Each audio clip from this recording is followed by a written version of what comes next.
محمد رضوان چې کله د سریلانکا خلاف سنچري وهله او دغه میچ د سریلانکا نو ګټلو او کله چې ولا مین اف دی میچ ملاو شو نو محمد رضوان بیا یو ټویټ وکړ چې دغه ګټه زمونږه او دغه زما د مین اف دی میچ کوم دی د فلسطین د غزه مسلمانانو په نوم کوم زه دغه ټویټ نه پس د انډیا په میډیا یو واویله جوړه شو د انډیا میډیا آی سی سی له هم مطلب په میډیا باندې دا درخواستونه کول چې محمد رضوان د ورلد کپ نه لری شي بلکې د ورلد کپ نه سکه چې د کرکټ نه دی محمد رضوان لری شي ځکه دغه ګټه د فلسطین په نوم د غزه مسلمانانو په نوم ولې کوله چې په هغه باندې آی سی سی هم جواب ورکړی دی او دین علاوه د ویرات کوهلی به هم د سره یو کیس په دې ویډیو کې شریکوم چې هغه هم دې کیس سره ریلیټډ دی بل د ام اس دونی حواله سره به هم په دې ویډیو کې مون خبره کو ویډیو مکمل وګورئ او مخکې ملګرو سره ضرور شریکئ ټول پهله خو به د محمد رضوان حواله سره خبرو کو محمد رضوان چې کوم دغه ګټه د غزه په نوم کې د فلسطین د مسلمانانو په نوم کې نو په دې باندې وکران ګوپتا هم اکشن ایستل چې هغه هم د انډیا د میډیا یو جرنالست او هغه مطلب ایمانداري سره خبره کوي هغه داسې خبره کوي چې هغه رولز اند ریګولیشن مطابق وي د انډیا چې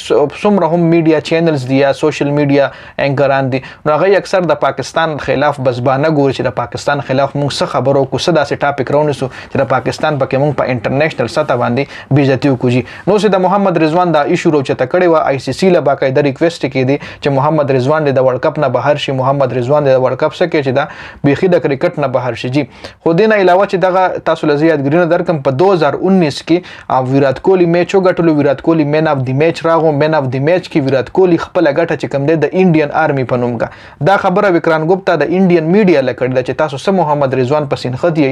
تاسو د خپل ټیم ویرات کوهلی چې لکه د انډیا میډیا یو جرنالست وکران ګوپتا هغه دا خبره وکړه چې کله ویرات کوهلی خپل ګټه د آرمی په نوم کنو خو سیاست اخوم د کرکټ نه بهر د خبره ده کنه دین علاوه ام اس دونی به د آرمی د انډین آرمی گلوز یوز کول تاسو له سکرین باندې تصویر هم ښکاری چې په دې باندې هم ډیرو خلکو خبرې کولې خو مطلب ام اس دونی دغه گلوز یوز کول پرې نه خول دین علاوه آی سی سی هم په دې باندې خبره کړې ده آی سی سی تاسو له سکرین باندې تصویر ښکاری آی سی سی ویلي دی چې دې سره د مونږ هیڅ کار نشته کچره محمد رضوان دا خبره مطلب په ګراوند کې دننه کړي و د غزه سپورټ کړو په سکرین تاسو له تصویر ښکاری دی کمپلیټ تاسو ریډ کول شي چې آی سی سی will not take any action against محمد رضوان for the tweet باندې د محمد رضوان په ټویټ باندې آی سی سی لا مطلب هیڅ قسم اکشن بناخلی وجه سره چې آی سی سی ویلي دي اټس فرام آوټساید د فیلډ اف پلی ګراوند نه بهر دا کار دی چې ګراوند نه بهر هغه ټویټ کړي کچره په ګراوند کې هغه په بیډ باندې لیکلو چې غزه یا فلسطین یا هغه سپټای داسې شو کړي وکه مې لا په ګراوند کې د نن په پیچ باندې یا هغه په پیچ باندې یا په ګراوند کې د فلسطین یا د اسرائیل خلاف سویلو یا د فلسطین سپورټ کړي به آی سی سی ذمہوار دی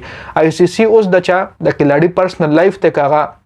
هر څوک سپورټ کوي کاغه هر څه وي هغه سره وای زموږ څه کار نشته چې زموږ صرف آن فیلډ کار دی که آن فیلډ باندې یو کلاړی دا غرنګ سټیټمنټ ورکړي سیاسي سټیټمنټ ورکړي یا ریلیجیس کانټینټ یا ریلیجیس سمیټری په هغه باندې په ګراوند کې دنه خبرو کې نو بیا به مونږ اکشن اخلو ګراوند نه بهر زموږ چا سره څه کار نشته کاغه مسلمان دی کاغه هر مذهب سره تعلق لري کاغه هر پارټای سره تعلق لري نو اوس پس کوي آی سی سی څنګه چې پاکستان کې تاسو له معلومه ده چې عمران خان سپورټران مطلب عمران خان پارټای له سمره تکلیف دي نو په آی سی سی څخه کوي بوي چې پاکستان کرکټ ټیم کې کم د عمران خان سپورټران دی به کرکټ نه کوي ای به گیم نه کوي نو دا امپوسیبل دا آی سی سی هیڅ قسم اکشن پدې نه اخلي خو سي دا ویډیو مې د لپاره جوړه ک چې انډین میډیا محمد رضوان پسې ډېر زیات خبرې شروع کړې دي محمد رضوان پسې په یو ټویټ باندې چې دا خو موږ مسلمانان یو خامخا د مسلمانانو سپورټ وکاو خامخا د مسلمانانو په حق کې باواز وجته دا خو برنه کو چې موږ یو مسلمانانو سپورټ په د غیر مسلمان کو نو دا خو محمد رضوان یو ډېر غټه کارنامه کړې چې ټویټ کړي خو کله هم ټویټ کړي دي